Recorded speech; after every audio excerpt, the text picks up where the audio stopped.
Assalamualaikum warahmatullahi wabarakatuh. Apa kabar Bapak Ibu GTK Madrasah?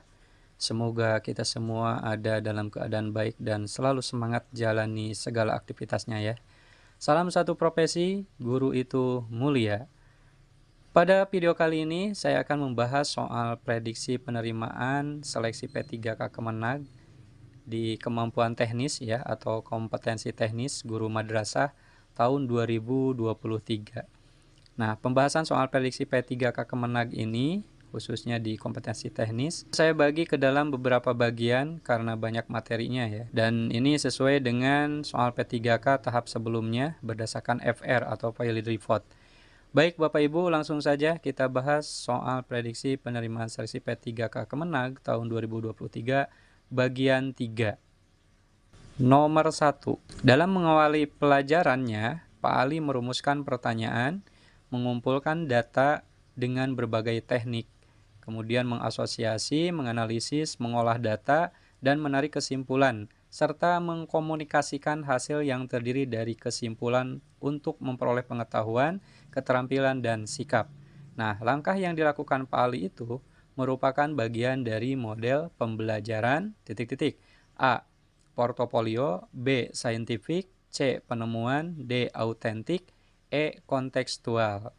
Nah, baik Bapak Ibu, kita jawab. Ingat ya, dulu kita pernah belajar model pembelajaran scientific ya. Jadi scientific itu mengamati, menanya, mengumpulkan informasi atau eksperimen ya, mengasosiasikan, mengolah informasi, dan mengkomunikasikan. Jadi jawabannya untuk nomor 1 ini adalah B, scientific. Lanjut ke soal nomor 2. Penilaian yang dilakukan oleh guru harus dapat menilai kemampuan siswa sesuai dengan tuntutan kurikulum dan meliputi berbagai aspek.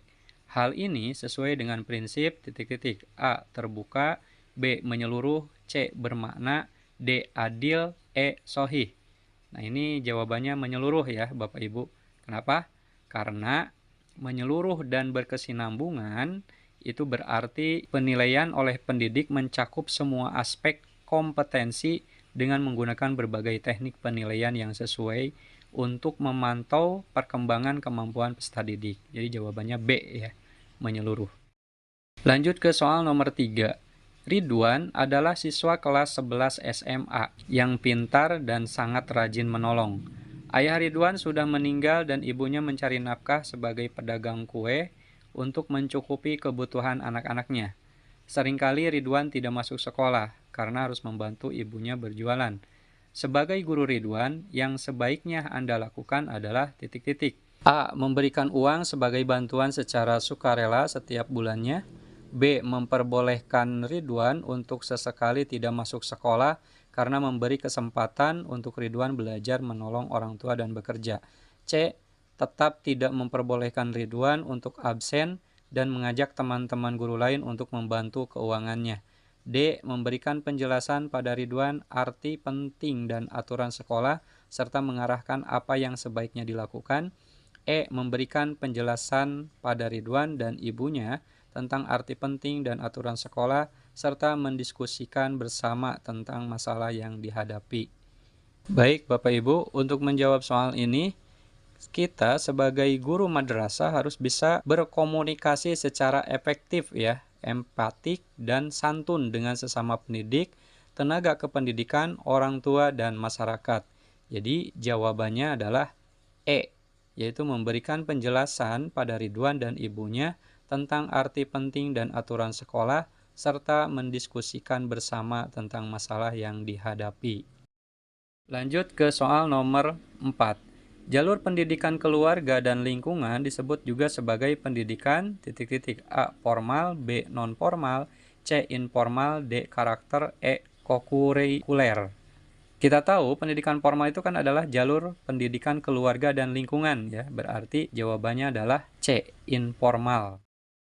Lanjut ke soal nomor 5. Kelompok peserta didik yang terdaftar pada satuan kelas dalam satu satuan pendidikan A. Rombongan kelas, B. Rombongan belajar, C. Angkatan kelas, D. Angkatan belajar, E. Tahun angkatan. Untuk menjawab soal ini, ya, yang merupakan kelompok peserta didik itu kan rombongan belajar ya Bapak Ibu. Karena rombongan belajar adalah kelompok peserta didik yang terdaftar pada satuan kelas dalam satu satuan pendidikan. Jadi jawabannya adalah B, rombongan belajar. Lanjut ke soal nomor 6. Dalam mengawali pelajarannya, Pamaman Nendar menyampaikan suatu permasalahan guna menggugah dan menimbulkan kepenasaranan para siswanya. Langkah tersebut bertujuan untuk mendorong para siswa agar mau mengembangkan kreativitasnya.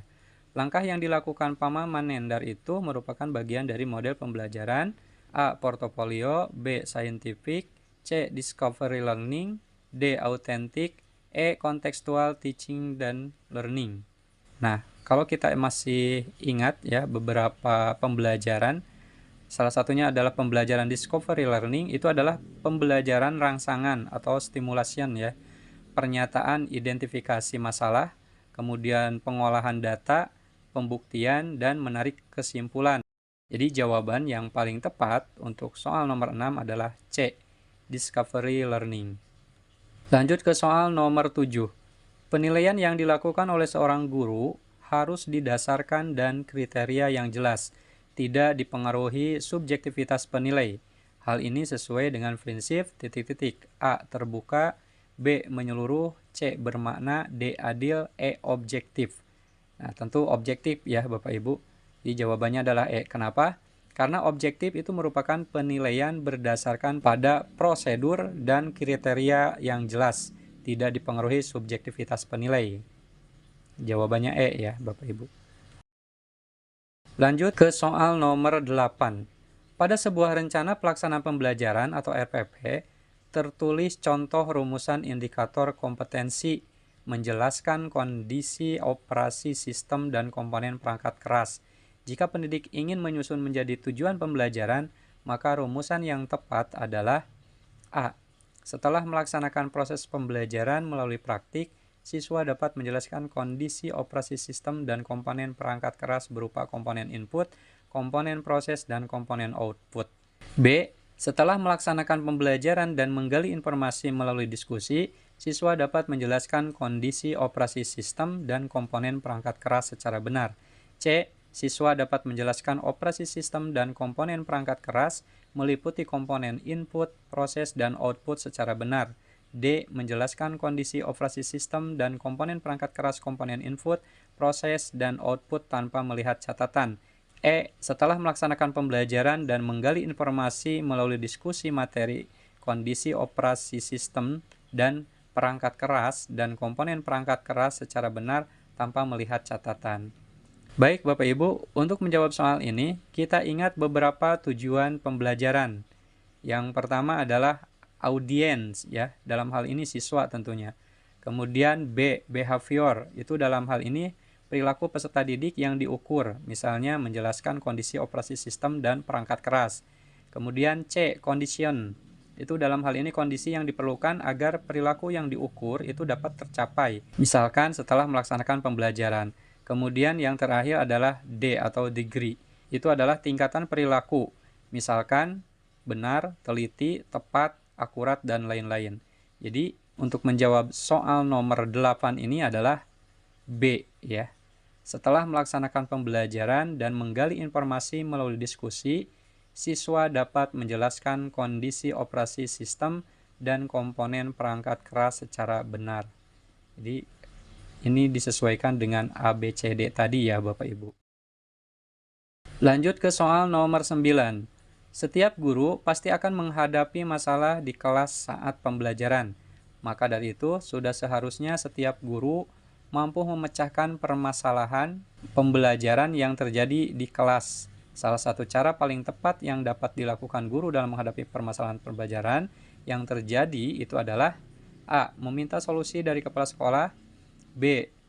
Mendatangkan konsultan pendidikan, C. Melakukan classroom action research, E. Berkonsultasi dengan dinas pendidikan. Nah, untuk menjawab soal ini ya, untuk mengatasi permasalahan di dalam kelas atau pembelajaran, maka solusi yang harus dilakukan itu adalah dengan melakukan penelitian tindakan kelas Bapak Ibu ya, atau classroom action research. Jadi jawabannya adalah C. Terakhir, nomor 10. Dalam setiap pembelajaran, Pak Chandra selalu mengadakan penilaian untuk melihat daya serap siswa terhadap materi yang telah diberikan. Nah, ini merupakan prinsip pembelajaran titik-titik. A. Sistematis, B. Beracu kriteria, C. Terpadu, D. Objektif, E. Akuntabel. Nah, jawabannya adalah terpadu ya, karena Pak Chandra itu menjadikan penilaian sebagai bagian dari pembelajaran yang merupakan prinsip pembelajaran terpadu, yang artinya penilaian oleh pendidik merupakan salah satu komponen yang tak terpisahkan dari kegiatan pembelajaran.